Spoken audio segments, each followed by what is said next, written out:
A lot of this isn't going to make sense to you, and I'm sorry about that.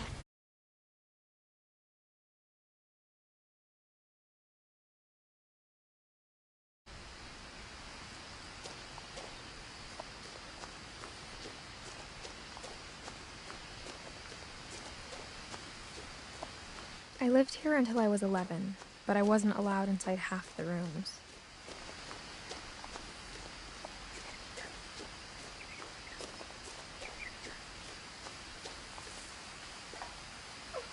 Inside the mailbox were bills from 7 years ago, marked urgent, open immediately.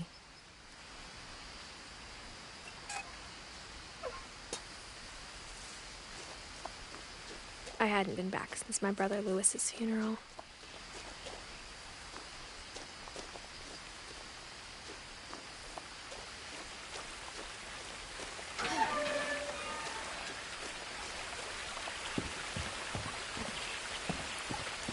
In her will, my mother left me a key, but didn't tell me what it unlocked.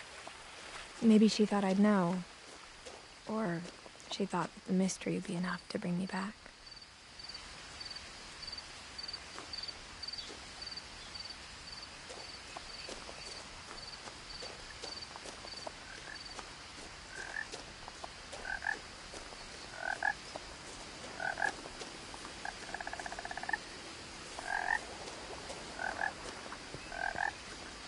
The truth is, even after I inherited the house, I never thought I'd come back to it. But now I had questions about my family that only the house knew the answers to. The woods around the house have always been uncomfortably silent, as if they're about to say something but never do.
The house was exactly like I remembered it, the way I'd been dreaming about it.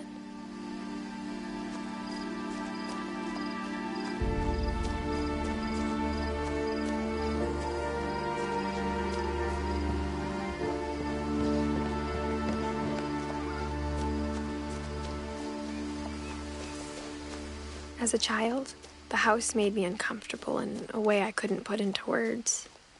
Now, as a 17-year-old, I knew exactly what those words were. I was afraid of the house.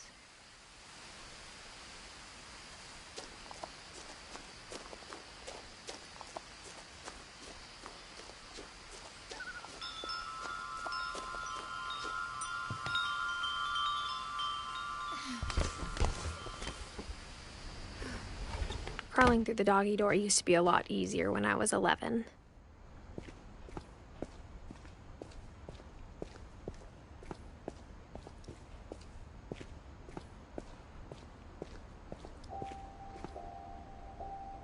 The power had been turned off the night we left. For the first time in years, I felt like I was home.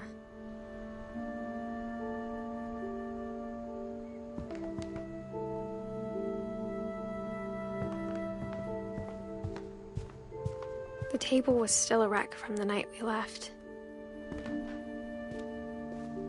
It was like a bomb had gone off, killing everyone but sparing the furniture.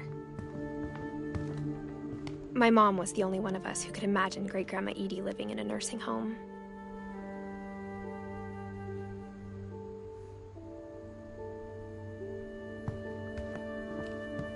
Nothing in the house looked abnormal. There was just too much of it, like a smile with too many teeth.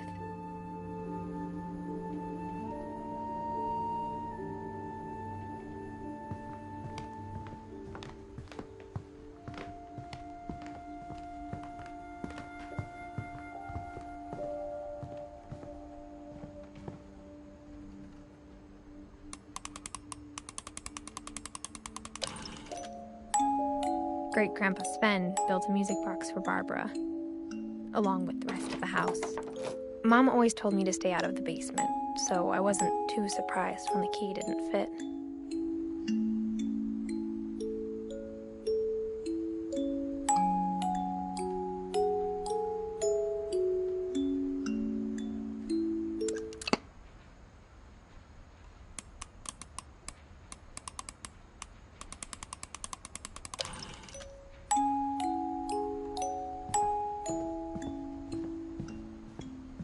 A lot of things got left behind in the whirlwind of that last night.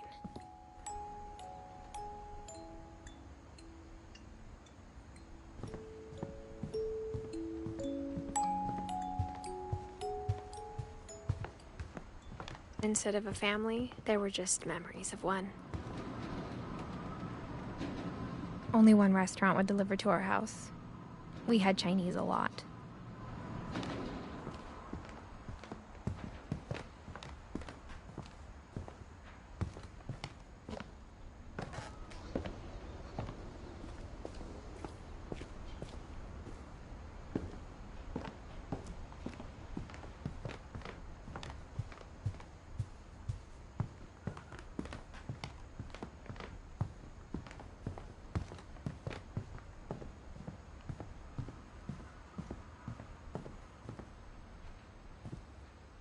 After Milton disappeared, Mom sealed up all the bedrooms. Then Edie retaliated and drilled peepholes.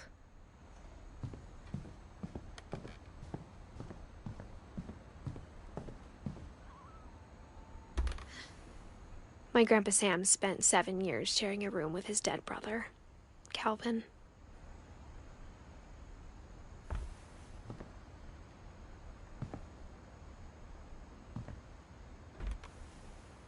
As a kid, I just assumed every house had peepholes and sealed rooms you weren't allowed inside of.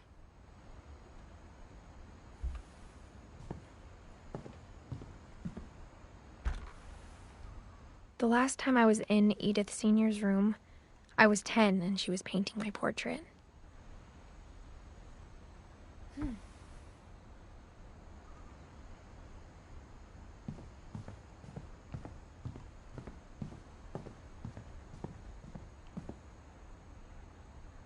I spent a lot of time playing in Great Uncle Walter's room. I think my mom sometimes regretted not sealing it up.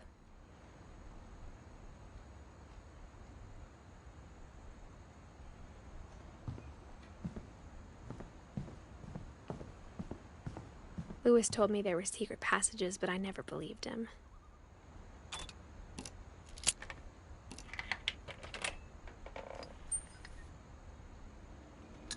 Turns out, my mom was really good at keeping secrets. Now it was time to find out what my mom had been afraid of. From the paintings on the wall, it was clear my brother Milton had been here before me.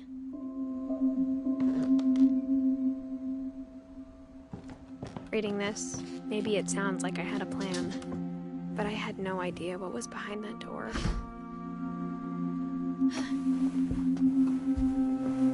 Just like I had no idea where all this was gonna lead. I grew up looking at Molly's room through the peephole. December 13th, 1947. Dear Diary, I'll be gone soon, but I wanted to tell somebody about what's gonna happen. It started when Mom sent me to bed without dinner. I woke up and I was starving, so I looked around for something to eat. The gerbil food was dry, but I didn't mind it.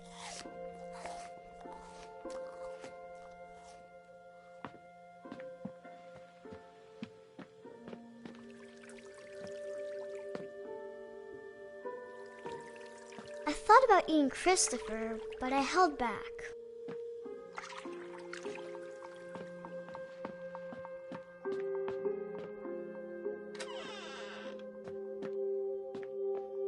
I kept eating and eating.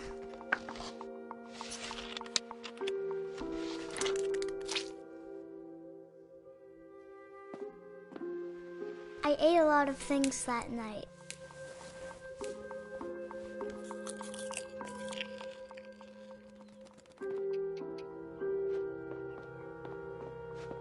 Then I heard chirping outside my window. It was a barn swallow going back to her nest. I reached out for her.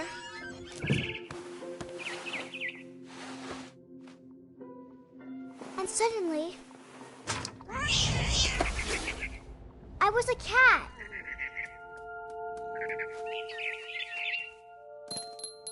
I tried to be quiet, but the bird was really scared.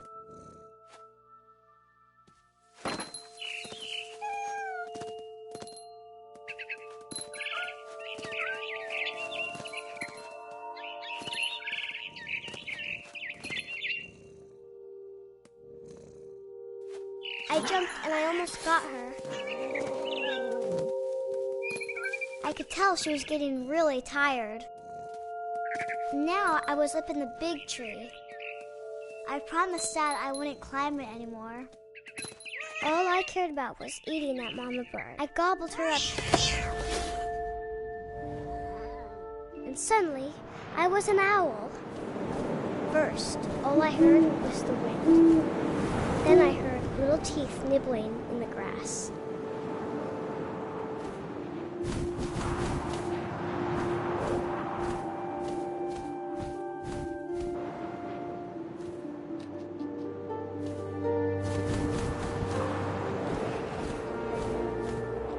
Rabbits.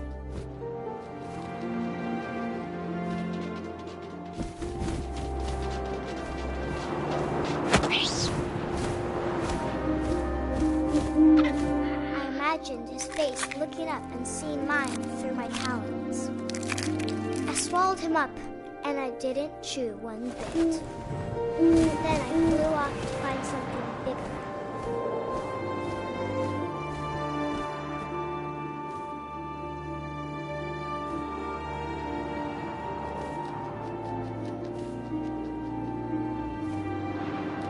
A mama rabbit.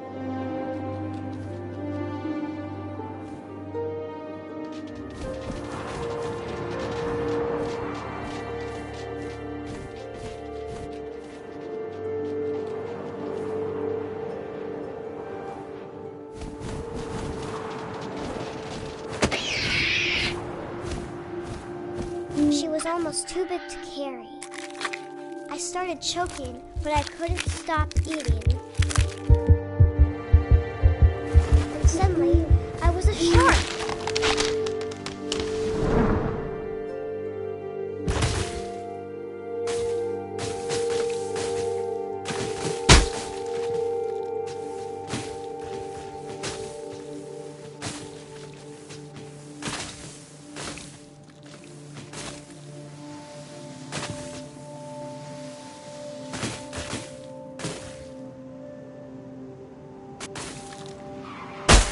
I rolled off a cliff and into the ocean. Now, I was hungrier than ever.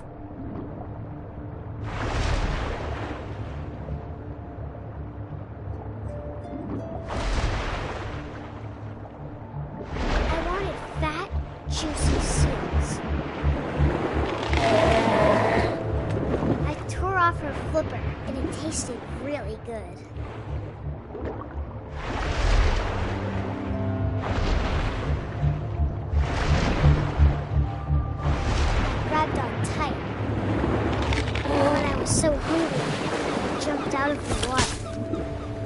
When I opened my eyes, everything had changed.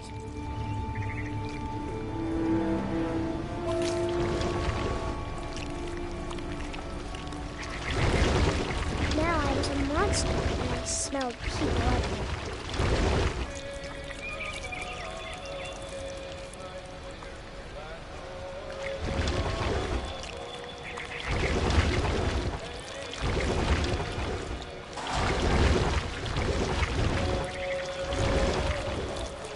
I was big, but I moved real quiet.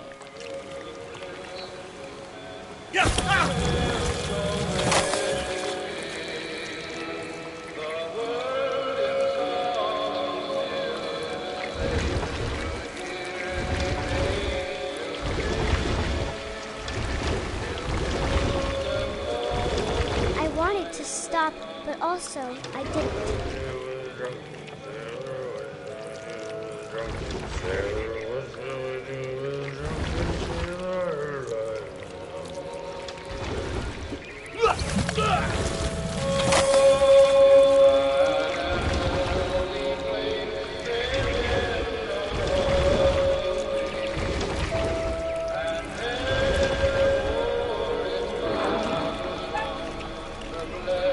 After the last passenger, I was still hungry.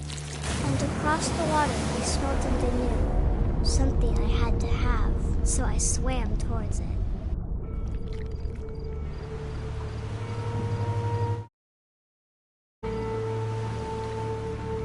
I slithered onto the sand, and the good smell went into an old pipe.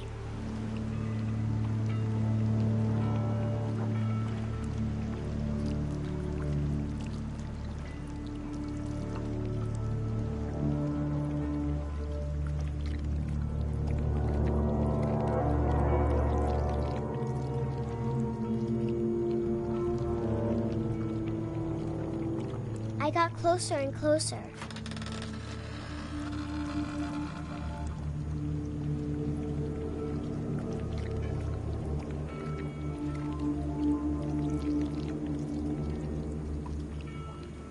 All my stomach started growling.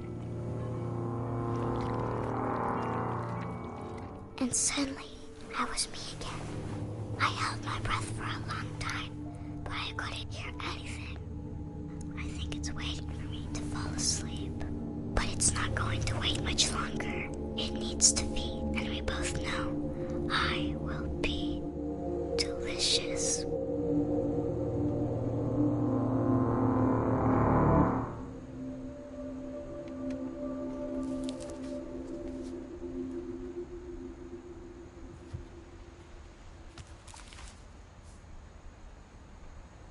I'm not sure if I believed all of that, but I'm sure Edie would have.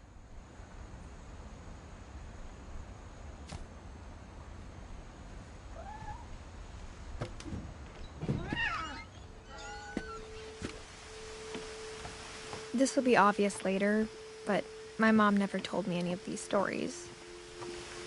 Edie would have, but Mom didn't like bringing up the past. Though, when we adopted a stray kitten, she was the one who named it Molly. I spent a lot of time in Great-Grandma Edie's room.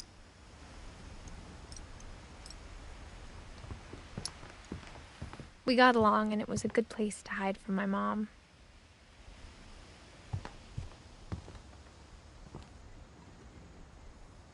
Her room was like a museum. For 500 years, the Finches have been famous throughout Norway for their fortune and misfortune.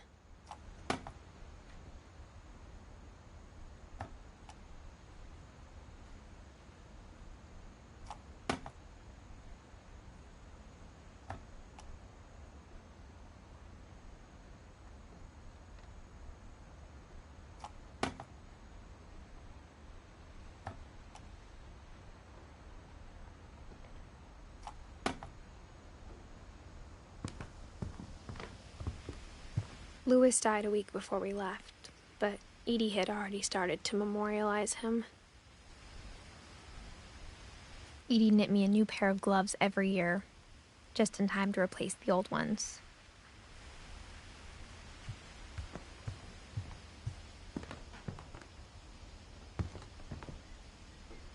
When Edie told people Sven was killed by a dragon, she could also have said he was building a dragon-shaped slide that collapsed. She could have, but she didn't.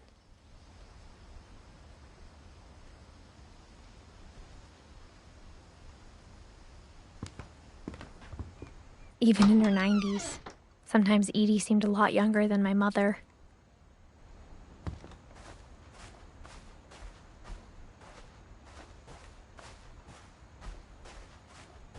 The only trace Grandpa Sam's first wife, Kay, left on the house was the pink bathroom.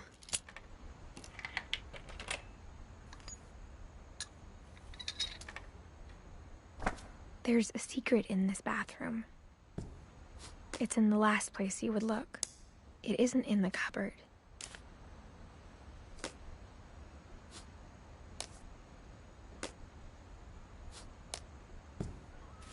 It's hidden in this book.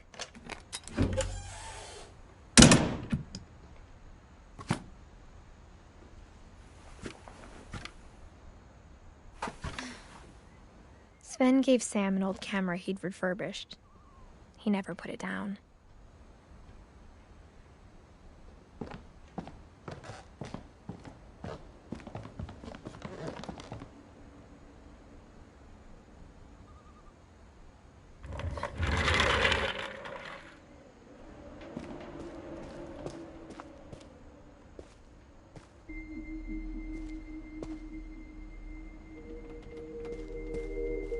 I knew Grandpa Sam had a twin,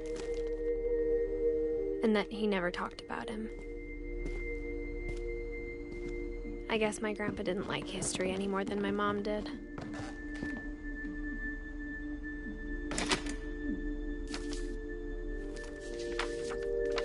How I Want to Remember My Brother by Sam Finch. The thing I remember is that when he made up his mind, that was it.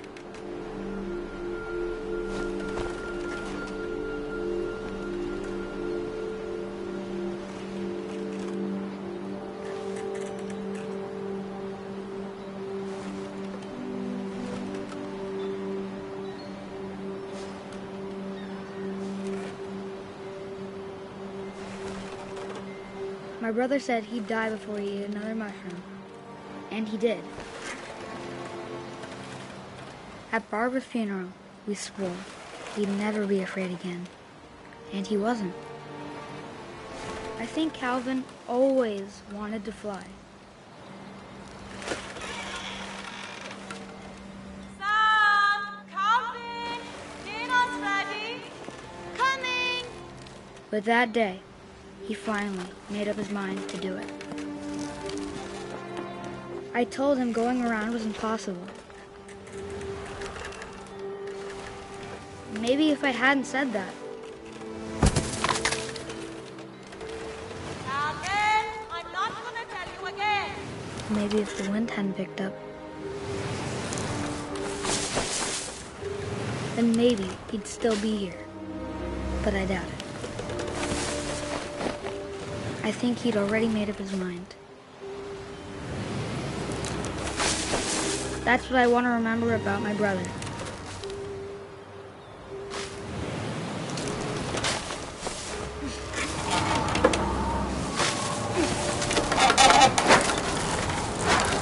The day he made up his mind to fly. And he did.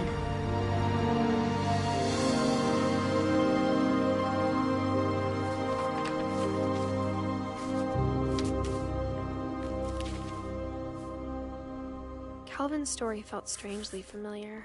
When I was younger, I remember trying to do the exact same thing.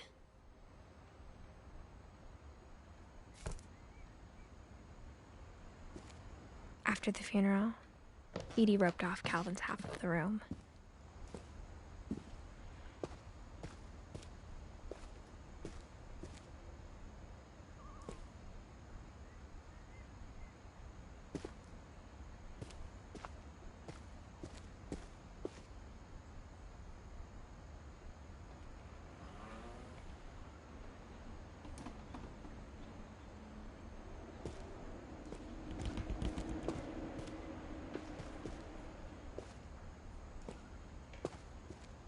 Mom said Grandpa Sam enlisted at 18 and never set foot in the room again.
The passages were of pretty tight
fit.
They'd obviously been built for smaller hands and bellies.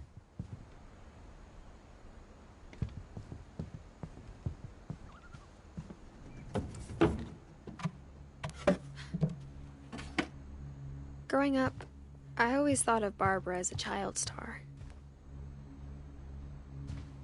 never thought about how hard it must have been for her afterwards.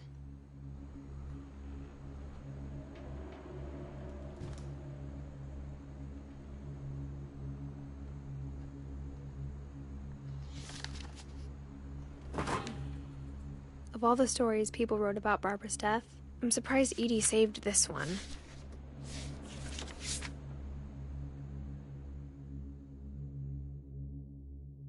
Old Jack here with another ghastly tale inspired by America's most unfortunate family. I'm calling it The Surprise Ending of Barbara Finch. As a child star, Barbara was famous for her scream. Now at 16, she was all washed up. A has-been. But in a lucky break, she'd been asked to perform her signature scream at a local convention for monster movie fans. It was just the boost her career needed.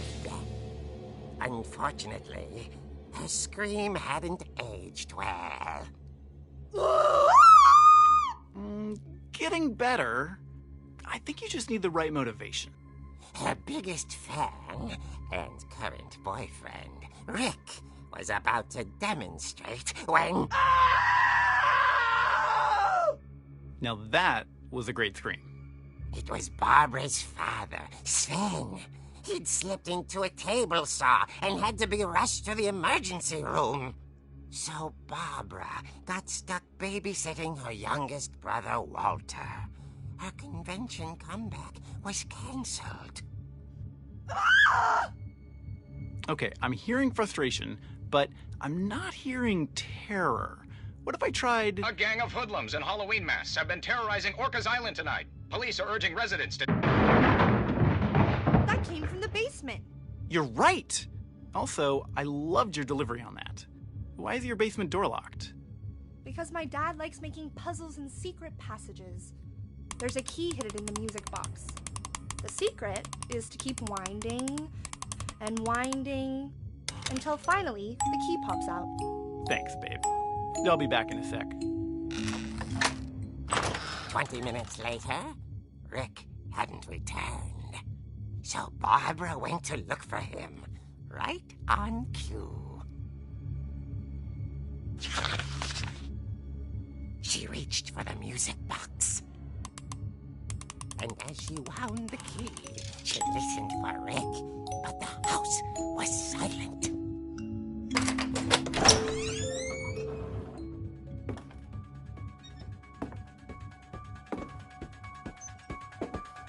She found Rick's crutch and imagined the worst.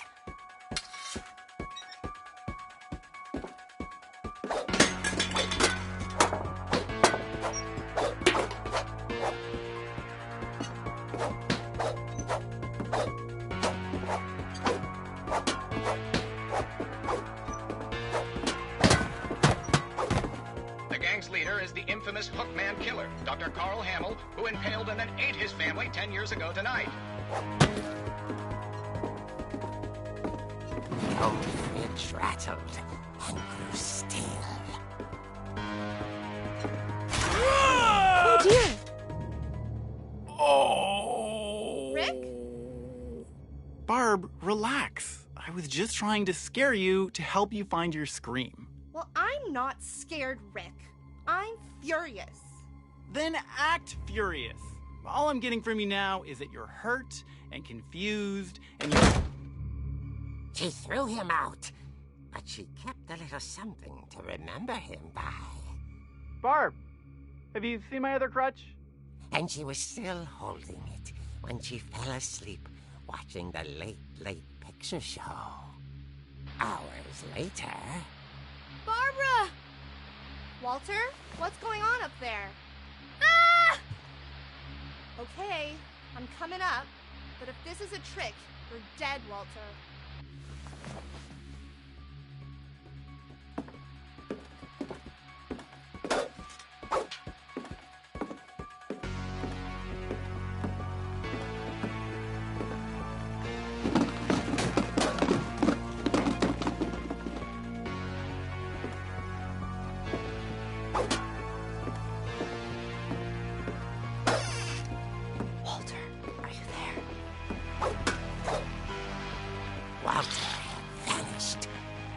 bedside radio was still on. Orcas Island police describe the man as 6 feet tall, with a steel hook for a hand. Residents are urged to lock all doors and windows and notify the police of any suspicious activity. Barbara turned, saw the hook man, and was speechless. He was quite smashing.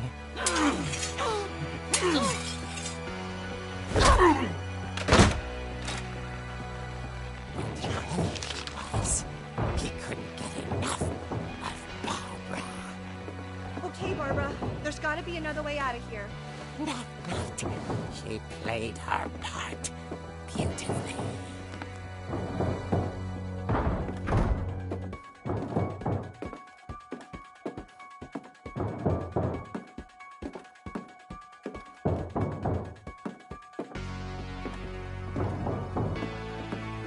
Molly's door hadn't been opened in years. The hinges grow.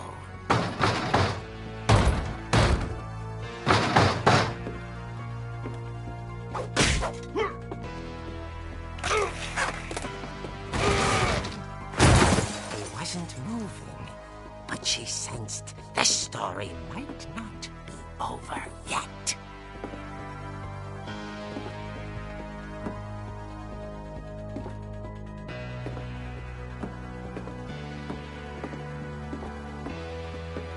The hookman had vanished. She listened for his breathing, but all she heard was...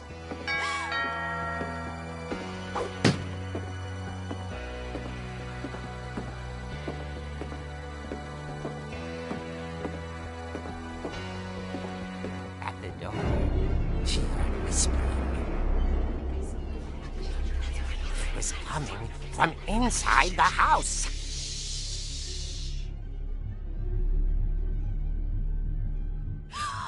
Oh dear. The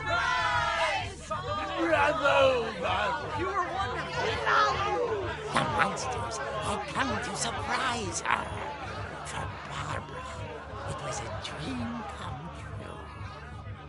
Then she saw what kind of monsters they were, and she realized what was about to happen. She was going to be famous. And with her final breath, Barbara Finch gave the performance of her life.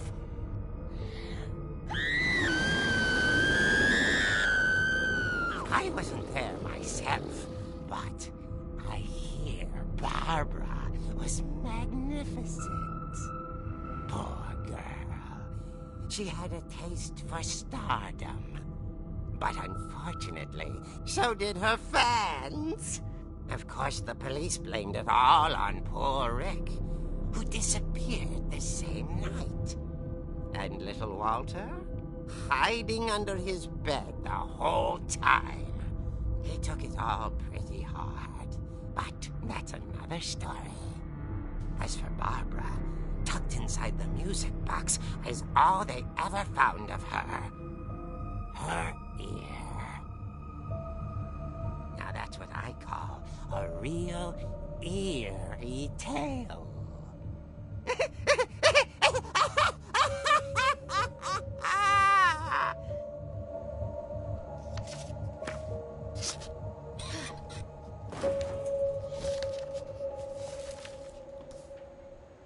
Edie told me all Barbara wanted was to be remembered, as absurd as that comic was.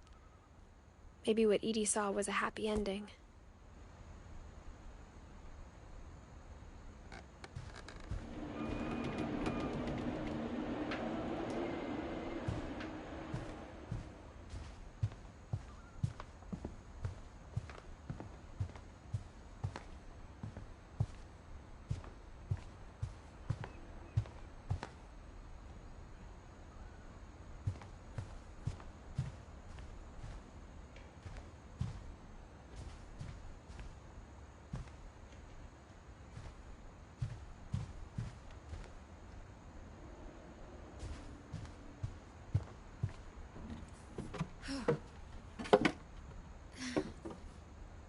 guess now I know why Mom didn't like me playing with the music box.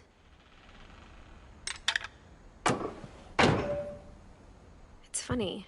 All those times I played with the music box and never found the basement key.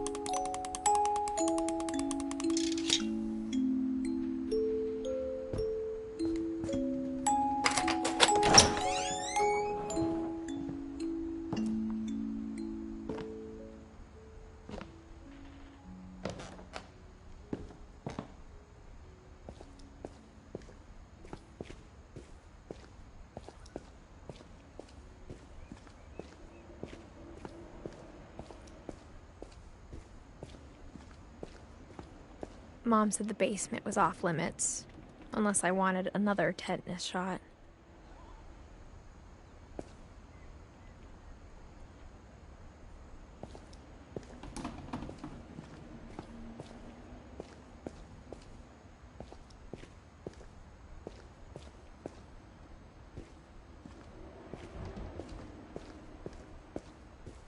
I saw Edie sneak down to the basement once, carrying packages. I thought maybe she was hiding presents. It turned out she was hiding a lot more than that.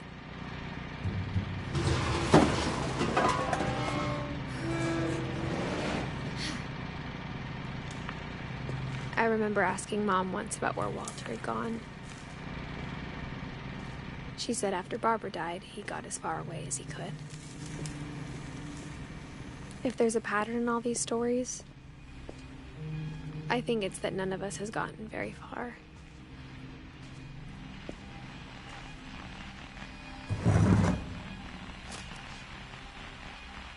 Goodbye, everyone. I can't believe I've been down here for 30 years. On that first day, after the shaking started, I didn't think I'd survive a week.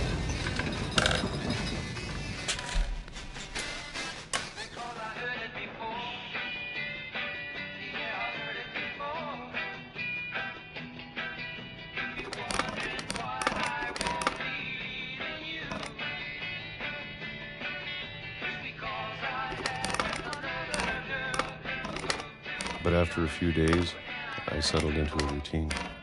That's what kept me sane. Having a schedule, living for today. I always expected to be dead tomorrow. But if you wait long enough, you get used to anything.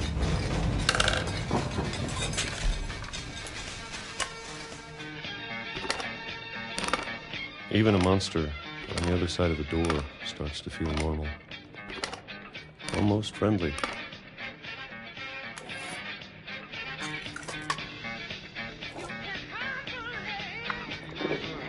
And then one day, everything just stopped.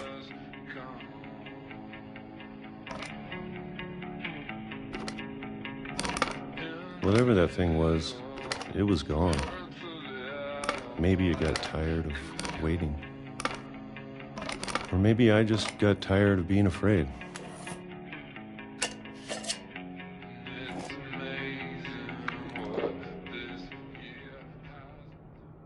It's been a week now, the longest in 30 years. I'm done waiting. I have to leave. Well, I still can.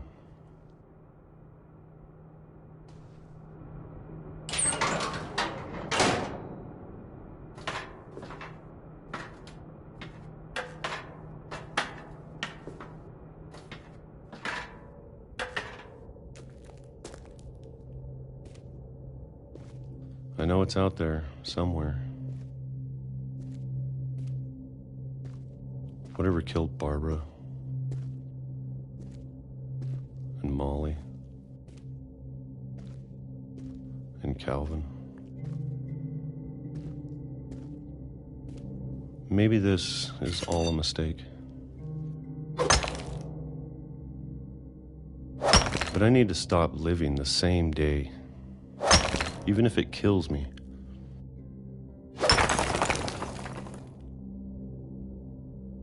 Whatever's out there, I want you to know I'm ready for it. I'm going to appreciate all of it, especially the food. I don't mind if I only have a year left, or a month, or a single week. I'd be happy with one more day. I can already imagine the sun on my face.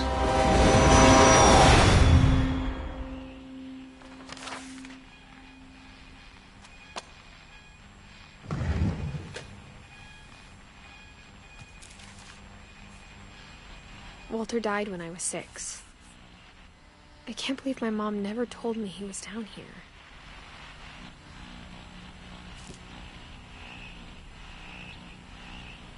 I'm sure my mom was trying to protect me.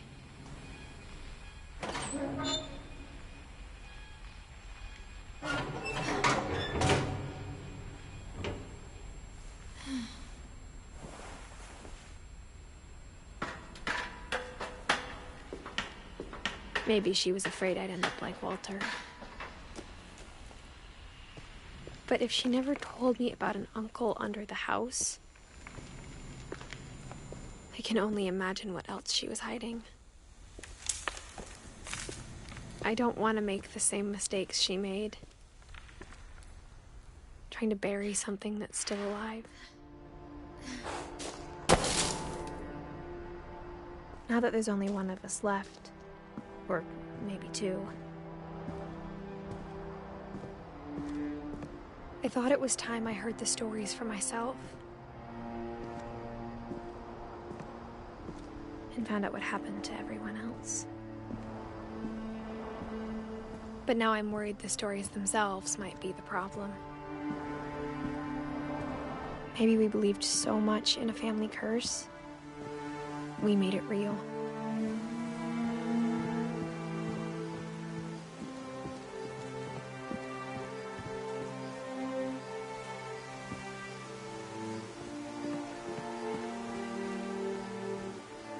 I don't know if I should even be writing this.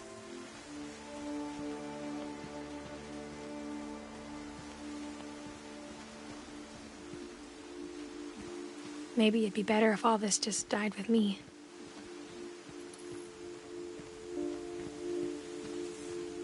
But I thought you should know about your family.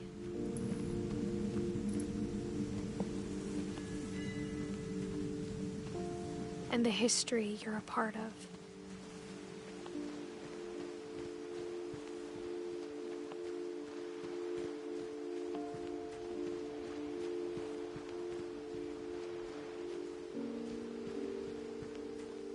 Though to be honest, I feel as lost as you probably do right now.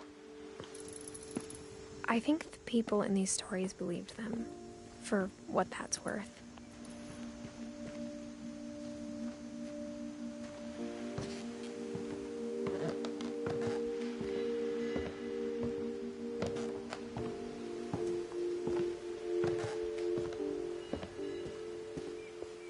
And when you look at the house, that history of imagination and stubbornness and madness,